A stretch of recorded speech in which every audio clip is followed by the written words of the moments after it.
Welcome to our deep dive into the world of journaling for creativity. We're about to unlock some serious creative potential using excerpts from The Art of Journaling for Creativity and a YouTube podcast script called The Art of Journaling Boost Creativity. No need to sift through pages and pages of content. We've distilled it all down to the juiciest bits just for you. That's right. And you might be surprised to learn that journaling isn't just about keeping a diary. These sources both emphasize its power to boost creativity regardless of your field. I think a lot of people might be skeptical about that. I mean, how can simply writing things down make you more creative? It's all about making space for those aha moments. Think about it. Our minds are constantly bombarded with information, to-do lists, anxieties. It's like a mental traffic jam. Journaling helps clear those mental roads, allowing ideas to flow more freely. So it's like decluttering your mind, but instead of throwing out old clothes, you're getting rid of mental clutter. Exactly. And what's fascinating is that the simple act of writing things down can actually change the way our brains work. It helps us process emotions, solidify memories, and even boost cognitive function. This, in turn, creates a more fertile ground for creativity. Okay, I'm starting to see the connection. Now, one thing that really caught my attention was the concept of morning pages, 3 pages of stream of consciousness writing first thing in the morning. Is there any science behind this, or is it just a quirky writing exercise? It might sound quirky, but there's actually a lot of research supporting the benefits of morning pages. When you write freely, without censoring yourself, you're essentially bypassing your inner critic and tapping into your subconscious mind. And guess what? That's where a lot of our creative potential resides. So it's like giving your creativity a direct line to the page before your inner critic even wakes up to say, hey, that's a terrible idea. Precisely.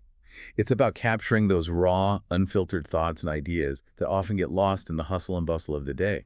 Think of it as a mental detox for your creative process. I love that analogy. But full disclosure, I'm not exactly a morning person.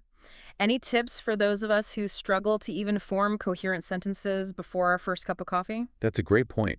And it actually highlights a key takeaway from the sources. It's not about forcing yourself into a rigid routine. It's about finding what works for you. Maybe morning pages aren't your thing, and that's okay. The important thing is to create a consistent journaling practice that fits your lifestyle. That makes a lot of sense. So even if we don't consider ourselves writers, journaling can still be a powerful tool for unlocking creativity. Absolutely. And both of these sources highlight that. In fact, the art of journaling for creativity emphasizes that it's not about perfect grammar or beautiful prose. It's about capturing those fleeting moments of inspiration. Think of those times when you have a brilliant idea in the shower or while you're walking the dog.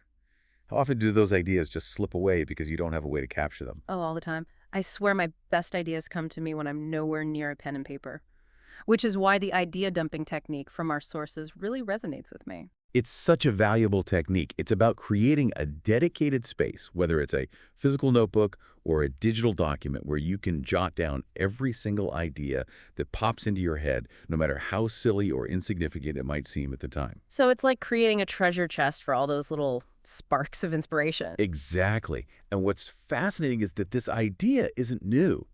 The book even mentions a famous inventor, I think it was Thomas Edison, who carried a notebook everywhere he went and would jot down every single idea that came to him. And we all know how many groundbreaking inventions he came up with. That's such a great example. And it really underscores the importance of having a system for capturing ideas. Otherwise, they're just going to vanish into thin air. And that system doesn't have to be complicated. The YouTube script even suggests simply using the Notes app on your phone. It's about finding what works for you and making it a habit. Even just jotting down a few words or phrases can be enough to trigger your memory later on.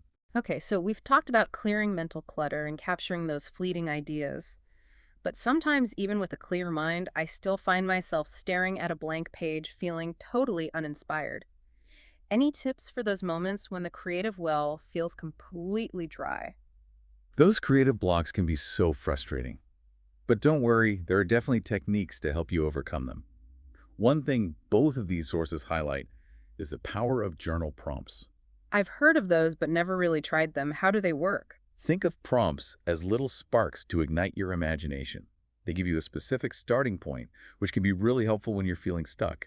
It's like someone giving you a puzzle piece and saying, okay, now build something from here. That makes sense. I can see how that would be less intimidating than just facing a blank page with no direction.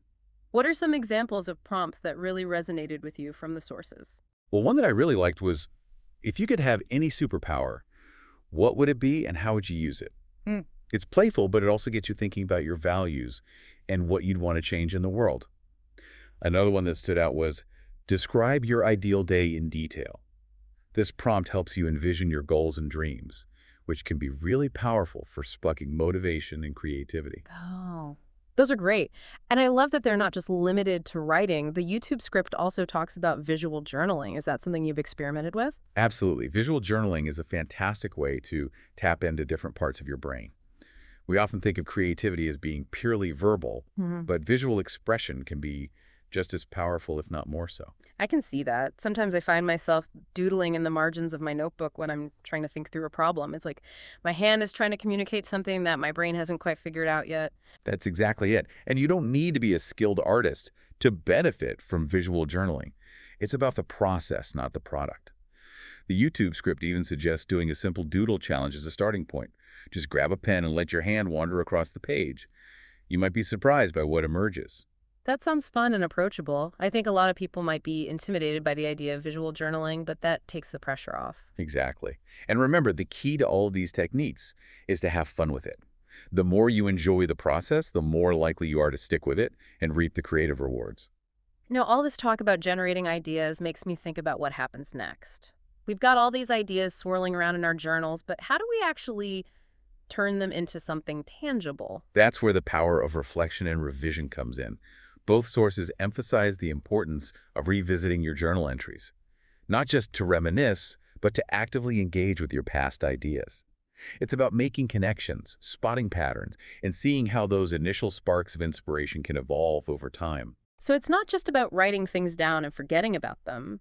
It's about treating your journal as a living document, something you can go back to again and again for insights and inspiration. Exactly. It's like having a conversation with your past self. And those conversations can be incredibly insightful.